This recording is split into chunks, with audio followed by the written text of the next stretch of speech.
Hi నమస్తే, welcome to Myra media. నేను మీ కేవీఆర్. నరేంద్ర మోడీ సర్కారు మరో బోల్డ్ డెసిజన్ తీసుకున్నది.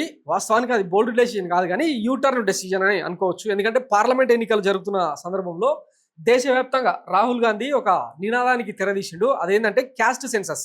దేశవ్యాప్తంగా కులగణన నిర్వహించి జనాభా లెక్కలతో పాటు కులగణన కూడా నిర్వహించి ఓబీసీ రిజర్వేషన్లు, ఎస్సీ ఎస్టీల రిజర్వేషన్లను పూర్తిగా సమీక్షిస్తాం, అందరికీ న్యాయం చేస్తాము. లోక్సభలో అడుగుపెట్టి అధికారంలోకి వస్తే కనుక వెంటనే మొదట తీసుకుపోయే చర్య ఇదేనని చెప్పి రాహుల్ గాంధీ చెప్పిండు. దాన్ని కౌంటర్ చేసేందుకు ఇక మన బీజేపీ పెద్దలు, ఇతర ఎన్డీఏ పక్షాలన్నీ కూడా బటెంగేతో కాటెంగే అంటే విడిపోతే పడిపోతాం, కలిసి ఉంటే నిలబడతాం అని చెప్పి మహారాష్ట్ర ఎన్నికల్లో ఒక స్లోగన్ తీసుకున్నారు.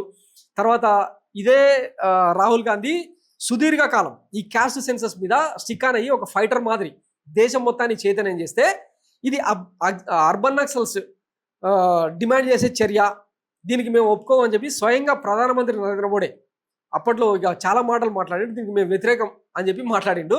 సరే, అదంతా వేరే చర్చ. అయితే ఈరోజు మరి ఈ నరేంద్ర మోడీ సర్కార్కు ఏమనిపించిందో, ఎందుకు చేయాలనిపించిందో తెలియదు కానీ దేశవ్యాప్తంగా కులగణనకు రెడీ అయిపోతా ఉన్నాం.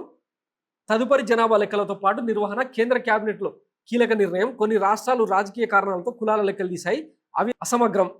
ఇలాంటి వాటితో సమాజంలో సందేహాలు. ఈ నేపథ్యంలోనే కులగణనకు నిర్ణయం. దేశంలో సామాజిక ఐక్యత దెబ్బతినకుండా ఉండాలన్న లక్ష్యమే ఇందుకు కారణం. కులగణనకు కాంగ్రెస్ తొలి నుంచి వ్యతిరేకం.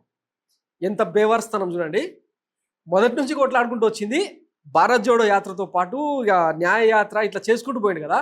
ఎక్కడికి పోయినా, ఏ రాష్ట్రానికి పోయినా కులగణన అనే ఒకే ఒక పాయింట్ మీద రాహుల్ గాంధీ స్టిక్ ఆన్ అయి ఉంటే దానికి వ్యతిరేకం అంట. మేము జరిపే జన కులగణనతో దేశం పటిష్టం, ఏ వర్గాన్ని నొప్పించకుండా 10% ఈడబ్ల్యూఎస్ కోటాను మేము తీసుకొచ్చాం. కేంద్ర సమాచార మంత్రి అశ్విని వైష్ణవ్. సెప్టెంబర్ నుంచి జన కులగణన ప్రారంభం క్వశ్చన్ మార్క్. చెప్పలేదు కులగణన చేస్తామని అన్నారే తప్ప ఎప్పుడు అన్నది ఒక డెడ్ లైను, దానికంటూ ఒక పర్టికులర్ డేటు అంటూ టైము ఫిక్స్ చేయకపోగా ఈ 3-4 నెలల పాటు ఇంకా దీని మీదనే రాజకీయాన్ని నడిపిస్తూ ఉంటారు అన్నమాట. ఇప్పుడు పెహల్గాం ఉగ్రదాడిని సైడ్ లైన్ చేయాలి. తర్వాత దేశంలో చాలా రకాల రుగ్మతలకు నిన్న మొన్న చూసినాం కదా. మహారాష్ట్ర ముంబైలో ఈడీకి 2 జోన్లు ఉంటాయి. ఒకటి కలకత్తాలో, రెండోది ముంబైలో. ఆ ముంబై జోన్లో కీలకమైన మెహుల్ చోక్సీ, నీరవ్ మోడీ, తర్వాత ఛగన్ భుజ్బల్, అంకిత్ దేశ్ పాండే అనే ఇట్లా కొంతమంది హై ప్రొఫైల్ ఈడీ కేసులన్నీ కూడా తగలబడిపోయినాయట. ఇవేవి కూడా దేశ ప్రజలు అంటే దేశ సంపదను దోచుకొని ఇక మింగేస్తే, భారతదేశాన్ని వదిలేసి మింగేస్తే, అంటే మొదట్లో దోపిడీకి ఆస్కారం ఇచ్చింది వీళ్ళే, ఎగిరిపోవడానికి ఛాన్స్ ఇచ్చింది వీళ్ళే. ఇప్పుడు వాళ్ళ కేసులను అంటే కడిగిన ముత్తి ఎలాగ బయటికి తీసుకొచ్చేదానికి ఈ వ్యవహారాలన్నీ తెర వెనుక నడిపిస్తూ ఉన్నాం. వాస్తవానికి బోర్డర్లో దేశం మీద దాడి చేసే ఉగ్రవాదుల కంటే ఈ ట్యాక్స్ టెర్రరిస్టులు చాలా ప్రమాదకరం అని చెప్పి డిస్కషన్ జరుగుతూ ఉంది సోషల్ మీడియాలో. వీటన్నిటిని పక్కకు తీసేసేందుకు ఈ డైవర్షన్ పాలిటిక్స్ అన్నమాట.